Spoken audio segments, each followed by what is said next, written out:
పక్కన పెట్టి ఈ సినిమాలో ఒక బుడ్డోడు ఉంటాడు ఆ సినిమాలో. ఆ బుడ్డోడు చేశారు అసలు గోదావరి అసలు ఆ బుడ్డోడు చేసే రక్ష ఉంటది అసలు మామూలుగా ఉన్న సినిమా అట్లే కొట్టారు అదైతే. వాడి కొద్దిగా స్టార్టింగ్ కింద అనిపిస్తుంది కానీ తర్వాత అలవాటు పడిపోతాం. వాడే బాగా అనిపిస్తుంది మనకి. ఓవరాల్ గా మంచి సినిమా సంక్రాంతికి వచ్చింది అన్న. ఇప్పుడు 3 సినిమాలు చూసారు కదా, మూడిట్లో ఏది బెటర్? నా వరకు అయితే డాక్టర్ బాగుంది అన్నట్టు, ఇది బాగాలేదు అన్నట్లు. 3 సినిమాల్లో డాక్టర్ సంక్రాంతి కోసం చాలా బాగుంది. బట్ రెండింటిలో డాక్టర్ ఇంకొక పై చేయాలనిపిస్తుంది నాకు. ఎందుకంటే మా రీజన్ కూడా చెప్తా. ఇప్పుడు సంక్రాంతికి వస్తున్నాం అనేది ఫ్యామిలీ ఆడియన్స్ అట్రాక్ట్ చేస్తుంది. అట్లానే కుర్రోళ్ళు మామూలుగా వెళ్తారు, కానీ మీకు ఫ్యామిలీ ఆడియన్స్ ఎక్కువ అట్రాక్ట్ చేయలేదు అంటే యంగ్ కుర్రోళ్ళు ఏదైతే ఉన్నారో వాళ్ళంతా డాబుకి వెళ్తారు. సో నీకు ఏంటంటే 2 సినిమాలు పాజిటివ్ ఉంటుంది, చూసాక 2 చూస్తారు, ఫ్యామిలీ సైడ్ వాళ్ళు 2 చూస్తారు.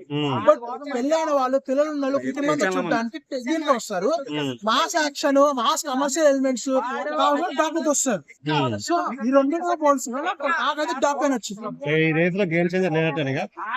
నేను మెగా చాలా డిసప్పాయింట్ ఉన్నాను గేమ్ చేంజర్. చాలా మంది ఇది కూడా నాకు చెప్పాలి, చాలా మంది ఏం చెప్తున్నారంటే మీకు గంధం చెక్క సినిమాలు స్మగ్లింగ్ చేసే సినిమాలు నచ్చుతాయి, ఇలా మంచి మెసేజ్ ఇచ్చే సినిమాలు నచ్చమంటారు. మంచి మెసేజ్ ఇచ్చే సినిమాలు చాలా మేము బాగున్నాయని చెప్పామన్నా. భరత్ అని నేను బాగుంది, మంచి మెసేజ్ ఇచ్చే సినిమా కదా. ఇప్పుడు అంతేందుకు మంచి సినిమాలే మీకు నచ్చుతాయి అంటే వాళ్ళకి మంచి సినిమాలే నచ్చుతాయి నచ్చవన్న అన్న డైలాగులు బ్రహ్మోత్సవ సినిమా బాగుంది అంటారా? మంచి ఫ్యామిలీ ఉన్నాయి మీకు మాకు నచ్చుతాయని వాళ్ళ చూడటం మానేస్తారు. ఇప్పుడు నువ్వు ఆడియన్స్ లో కూర్చున్నప్పుడు మంచి మెసేజ్ ఉన్న సినిమా అని చెప్పేసి నువ్వు చూడలేవు. నేను ఎంగేజ్ చేస్తే చూడగలవు. అది క్రైమ్ మూవీ కావచ్చు, మెసేజ్ ఓరియంటెడ్ మూవీ కావచ్చు.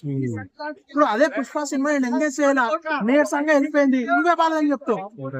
ఇది ఇక్కడ జరిగింది అదే ఎగ్జైట్మెంట్ అని క్రియేట్ చేయాలి ఆడియన్స్ లో, అక్కడ మిస్టేక్ జరిగింది. అంతేగాని క్రిమినల్ సినిమాలు మాకు నచ్చుతాయి, ఈ సినిమా మాకు నచ్చవని కాదు. అసలు మెసేజ్ లీడర్ సినిమా అన్న మాకు నచ్చలేదా, బాగుందని చెప్పలేదా? చెప్తున్నాం కదా. కొన్ని అన్న తెలుగు లేని వాళ్ళు చేసే మాట్లాడినా